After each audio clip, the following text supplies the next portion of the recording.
ఈ ఆ టైంలలో అమ్మగారు కూడా మూవీస్ చేస్తూ అడపదడప అని మూవీ చేస్తూ ఉండినారు కదా. ఊర్లో మనకేమన్నా పొలాలు గాని అట్లేమన్నా ఉన్నాయా? లేదండి అమ్మగారికి అంటే నాకు తెలిసిన నాలెడ్జ్‌లో వచ్చి ఆవిడకి గుడివాడలో ఒక ఇల్లు ఉండేదండి. గుడివాడలో. గుడివాడలో కాకర్ల వీధి అని చెప్పారు. నేను కూడా ఆ ఇంటికి వెళ్ళున్నాను. ఓకే. ఓకే. సమ్మర్ హాలిడేస్‌లో తీసుకెళ్ళేవారు. హ్మ్. సో, నాకు అదొక ఇండిపెండెంట్ హౌసు. నాకు కరెక్ట్‌గా గుర్తులేదు. మరీ హ్మ్. చిన్న పిల్లని. అక్కడికి అమ్మ, అమ్మమ్మ, నేను నా సమ్మర్ హాలిడేస్‌లో వెళ్ళేవాళ్ళం. 10, 15 రోజులు ఉండేవాళ్ళం అక్కడ. ఈ అమ్మగారు ఫైనాన్షియల్ లాస్ మ్యాటర్స్ అయినాయి గదా సార్! ఆ! అవునండి. అప్పటికే చెన్నైలో ఉండే ప్రాపర్టీలన్నీ ఇచ్చేశారు. హ్మ్. చెన్నైలో మంచి ప్రాపర్టీస్ ఉన్నాయి మమ్మీకి. అయన్నీ ఇచ్చేశారు. ఎక్కడెక్కడ ఉన్నాయమ్మా? అమ్మగారిది వచ్చి నేను పుట్టాక నేను బాగా చిన్న బిడ్డగా ఉన్నప్పుడు ఉండింది తేనాంపేటలో పోయిస్ రోడ్. ఓకే. అది పెద్ద బంగ్లో అది. పెద్ద బంగ్లా. అది అది ఆల్మోస్ట్ అందరికి ఫీల్డ్‌లో ఆవిడ ఫ్రెండ్స్ అందరికి హ్మ్. అప్పటికి ఆవిడ చేసే పిక్చర్‌లు వాళ్ళందరికీ తెలుసు. తెలుసు. ఏ ఇల్లు ఎంఆర్ రాధా గారు ఆయన గ్రేట్ యాక్టర్ తమిళ్‌లో. ఆ! ఆయన ఉండేవారు. ఆయన ఇంటి దగ్గరనమాట. ఓకే. మేముండేన ఇల్లు. దీని వెనకాల స్ట్రీట్‌లో ఒక ఇల్లు ఉండేది. హ్మ్. ఆ పక్క స్ట్రీట్‌లో ల్యాండ్ ఉండేది. తర్వాత హెచ్‌టి రాజా నగర్ అని చెప్పేసి అంటే కొంచెం ఫర్దర్. హ్మ్. మన తమిళ్ యాక్టర్ ఎస్ఎస్ రాజేంద్రన్ గారు. హ్మ్. ఆయన కూడా ఒక గ్రేట్ యాక్టర్ తమిళ్‌లో. యాహ్! ఆయన ఇంటికి బ్యాక్ సైడ్‌లో. ఓకే. అక్కడ మంచి హౌస్ ఉండేది అమ్మకి. నాకు తెలిసిన property. Okay. 3 houses land 4 houses. Okay. 4 and Kakarla వీధిలో ఒక ఇల్లు గుడివాడ. ఈ గుడ్. ఈ చెన్నైలో ఉండేయన్నీ టప్ టప్పున అన్నీ ఎగిరిపోయినియి ఈ హ్మ్. అప్పుల వల్ల. తర్వాత ఆ ఇల్లు కూడా ఇవ్వాల్సొచ్చేసింది. ఆ! ఆవిడ జ్యువెల్లరీ అంతా ఇవ్వాల్సొచ్చేసింది. మరి ఆ తర్వాత మిమ్మల్ని పోషించడం గాని, అమ్మమ్మ గారు మీరు ఆళ్ళు ఉండడం చాలా కానీ స్ట్రగుల్ అదెట్లా? అయ్యారండి. నా కోసం చాలా చాలా స్ట్రగుల్ అయ్యారు. నాకు అందుకనే వాళ్ళంటే చాలా అభిమానం. అంటే ఆ టైంలో ఎట్లా మేనేజ్ నాకేంటంటే చేశారు? మా అమ్మని మళ్ళీ అంటే ఆవిడ అంత బాగా డబ్బులు సంపాదించుకున్నప్పుడు అంత బాగా ఉన్నారని చెప్పి నేను విన్నాను. హ్మ్. నాకు కొంచెం ఊహ తెలిసి కొంచెం నాకు తెలిసేటప్పటికే ఆవిడ సింక్ అయిపోయింది. హుహు. అంటే తేనాపేటలో ఉన్నప్పుడే నేను పుట్టాను. ఫస్ట్ స్టాండర్డ్, సెకండ్ స్టాండర్డ్ మేము అక్కడే ఉన్నాము. కానీ అప్పుడు నాకిప్పుడు ఉండే అండర్‌స్టాండింగ్ కెపాసిటీ అప్పుడు ఉండదు గదా సార్ నాకు. అవునవును. యూకేజీ బేబీకి, ఫస్ట్ స్టాండర్డ్ బేబీకి ఇప్పుడున్నట్టు నేనెలా అలా ఉండ ఉంటాను. ఈ ఫైనాన్షియల్ మ్యాటర్‌లన్నీ అర్థమయ్యే ఇది నాకెవరన్నా చెప్పినా కూడా ఇప్పుడు అర్థం చేసుకునే కెపాసిటీ కెపాసిటీ లేదు. నాకుండదు. మీ అమ్మ ఎలా ఉండేది తెలుసా? మీ అమ్మ అలా ఉండేవారు తెలుసా? మీ అమ్మ ఎలా డ్రెస్ చేసేది తెలుసా? ఆవిడ జ్యువెల్లరీ ఎలా ఉండేదో తెలుసా? ఫీల్డ్‌లో ఉండేవాళ్ళందరూ చెప్పేవాళ్ళు. అలాగా? అలాగా? నేను పెద్దాయన అయ్యేటప్పటికి జ్యువెల్లరీ అంతా ఏమి లేదండి. అంతా ఔట్ అయిపోయింది. హుహుహు. ఫస్ట్ జ్యువెల్లరీ ఎళ్ళిపోయిందంట. నాకది ఎప్పుడు ఎళ్ళిపోయిందో తెలీదు. మమ్మీ చెప్పింది. ఆ! ఇలా చెప్తున్నారు మమ్మీ అంటే, అవునమ్మా అని చెప్పింది. నేనయన్నీ చూడలేదండి. అవునా? నాకు తెలిసేటప్పటికి అదయిపోయిన తర్వాత మొత్తం చెన్నైలో ఉండే ప్రాపర్టీలన్నీ ఔట్ అయిపోయినాయి. ఓకే. దాని తర్వాత గుడివాడది కూడా అయిపోయింది. చాలా కష్టపడ్డారు. ఇన్నన్ని కష్టాలు కాదు. కానీ అన్ని కష్టాల్లో కూడా మిమ్మల్ని హ్యాపీగా ఉంచడం కోసం అని జెప్పేసి ఎట్లా అసలు వాళ్ళు మేనేజ్ చాలా చేశారు? అన్‌హ్యాపీగా ఉండి కూడా నన్ను హ్యాపీగా ఉంచారు. They were very unhappy. హ్మ్. నన్ను మాత్రం చాలా ఏ పెయిన్ లేకుండా పెంచారు వాళ్ళిద్దరు. హుహు. వాళ్ళు నరకం అనుభవించారు మానసికంగా ఇద్దరు.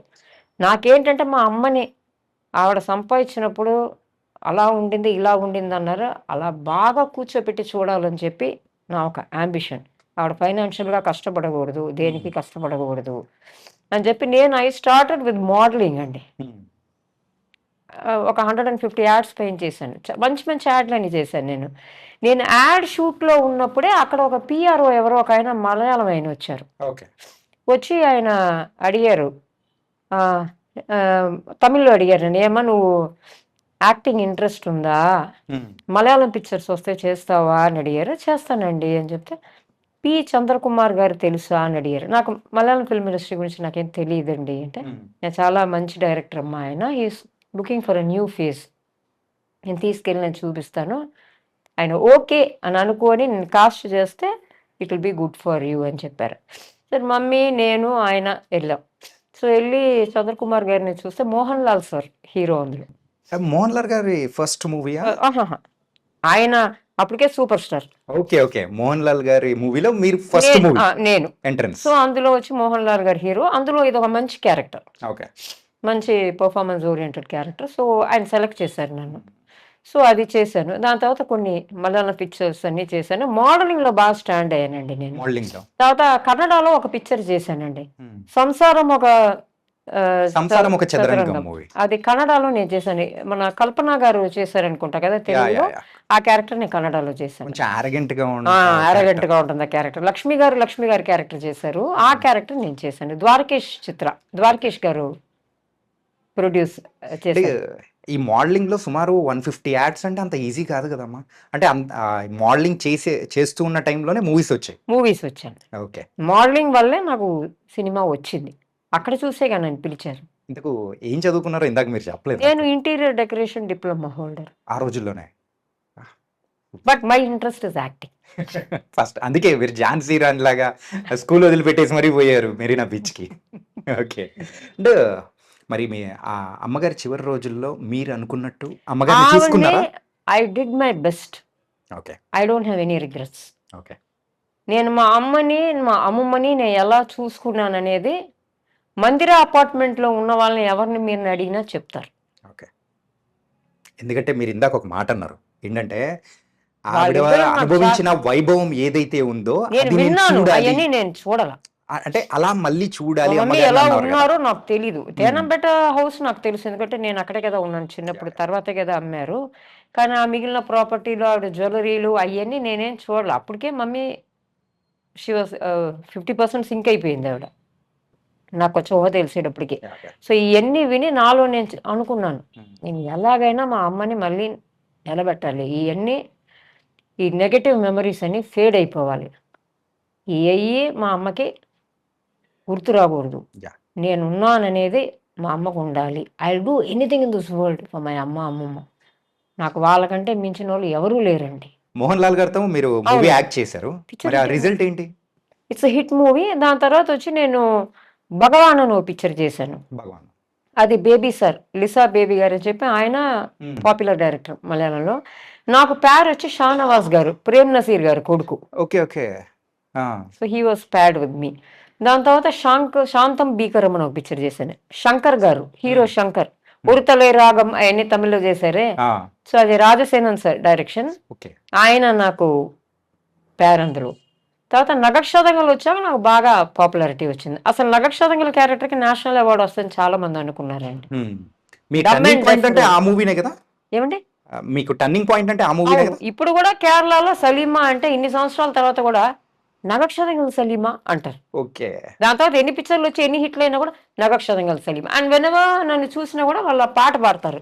ఉమ్. ఆరే బావ గాయగా నాకు ఒక సాంగ్ ఉంది. సో చూసిన వెంటనే ఆ పాట పాడతారు ఎక్కడ చూసినా. ఆ పిక్చరు నాకు బాగా పాపులారిటీ ఇచ్చింది వచ్చి టర్నింగ్ పాయింట్ వచ్చి నగక్షతంగ, ఆరణ్యకం. ఈ 2 పిక్చర్లకి నేషనల్ అవార్డ్స్ వస్తాయని అనుకున్నారు. They thought. టోటల్ ఎన్ని మూవీస్ చేశారు మలయాళంలో? నేను చేసిన తక్కువ ఫిల్మ్స్ అండి, ఒక 7-8 ఫిల్మ్స్ చేస్తుంటాను. 7-8 films. 7-8 ఫిల్మ్స్ చేస్తుంటాను. తర్వాత ఇప్పుడు క్యారెక్టర్ రోల్స్ చేస్తున్నాను. Okay. ఇప్పుడు నేను రీసెంట్గా చేసింది వచ్చి మలయాళం రేఖా చిత్రం, చెప్పాను కదండి. It's a very big hit. అంటే మలయాళంలో తక్కువ మూవీస్ యాక్ట్ చేసినా కానీ మీకంటూ ఒక స్పెషల్ మార్క్ అయితే ఇస్తున్నారు అవునండి, కదా? అవునండి. Very good impact and very good name. నేను చేసిన క్యారెక్టర్స్ భలే క్యారెక్టర్స్ దొరికినాయి నాకు. తర్వాత ఇప్పుడు లేటెస్ట్ ప్రాజెక్ట్ వచ్చి కర్పణ అని చెప్పి వెబ్ సిరీస్ చేశానండి తమిళ్లో, galaata.com వాళ్ళకి. ఓకే. అది బాగా రీచ్ అయింది. నాకు మార్నింగ్ వాక్స్ వెళ్తానండి, వాకింగ్ హ్యాబిట్ ఉంది నాకు. సో బయటికి ఎక్కడికి వెళ్ళినా ఆపి అడుగుతున్నారు నన్ను ఆ ప్రాజెక్ట్ గురించి. బాగా రిసీవ్ చేశారు దాన్ని. కానీ దానికంటే తెలుగు ప్రేక్షకులకు బాగా రీచ్ అయిన ఒక క్యారెక్టర్ ఏంటో చెప్పనా? చెప్పండి. Mandakini character Bloody Beggar. మీరు స్టార్టింగ్ లో చెప్పారు, బట్ నేను అది రీకలెక్ట్ తెలుగు చేసుకుంటే డబ్బింగ్ రిలీజ్ అయింది అది. కళ్ళతోనే భయపెట్టేస్తారమ్మా మీరైతే. అందరు అనేవాళ్ళు అక్కడ సెట్లోనే, వాళ్ళెవరు అనుకోలే నేను అలా Hmm. పెర్ఫామ్ చేస్తానే. అక్కడ అన్నారు, అమ్మో ఈవిడ వచ్చి సైలెంట్గా పక్కన కూర్చుంటుందని మేము అనుకుంటాం. అమ్మ బాబు, she is deadly in her performance అని చెప్పి దే వర్ వెరీ హ్యాపీ. మరి గిరిజమ్మ గారి కూతురు అంటే ఆ మాత్రం ఉంటది. That is the best role I have perform so far. Okay. నాకు అలాంటి మంచి అవకాశాలు తెలుగులో దొరకాలండి. అదే నాకు అర్థం కాదు ఏంటంటమ్మా, మీరు తెలుగువారు, అవునండి. మరి తెలుగు గిరిజ గారి డాటర్ నండి. గిరిజ గారి అవును. గిరిజ గారి డాటర్ అయ్యింది. అవునండి. ఇక్కడ చెన్నైలో ఉండిపోయారో ఏంటో కానీ మలయాళం ఇండస్ట్రీని అయితే ఒక ఊపు వేశారు, కన్నడ మూవీస్ చేశారు, కానీ తెలుగు మూవీ ఒక్కటి కూడా ఎందుకు చేయలేదు? మీరు అడిగే క్వశ్చనే నేను తమిళ మలయాళం ప్రాజెక్ట్స్కి వెళ్తుంటే వాళ్ళు అడుగుతున్నారు. వాళ్ళు అడుగుతున్నారా? వాళ్ళని వెళ్ళిన వెంటనే ఇదే అడుగుతున్నారు ఎక్కడికి. தெலுங்கு படம் ஏதாவது பண்றீங்களா? తెలుగు ఏమన్నా చేస్తున్నారా? హ్మ్. మలయాళం, తమిళ్ చేస్తున్నాను. మాకంటే నీకు తెలుగు వాళ్ళేగా అమ్మ సపోర్ట్ చేయాలి. నువ్వు గిరిజ గారి డాటర్‌వి. అసలు నువ్వు ఇక్కడ ఉంటావేంటి? నువ్వు హైదరాబాద్‌లో ఉండాలి. మలయాళం, తమిళ్ చేస్తున్నావు మాకు తెలుసు. తెలుగు చెయ్యాలి నువ్వు. తెలుగు అవకాశాలు రావాలి. నువ్వేంటి ఎక్కడ ఉంటున్నావు అని చెప్పి నన్ను వాళ్ళే అడుగుతున్నారు నన్ను. హ్మ్.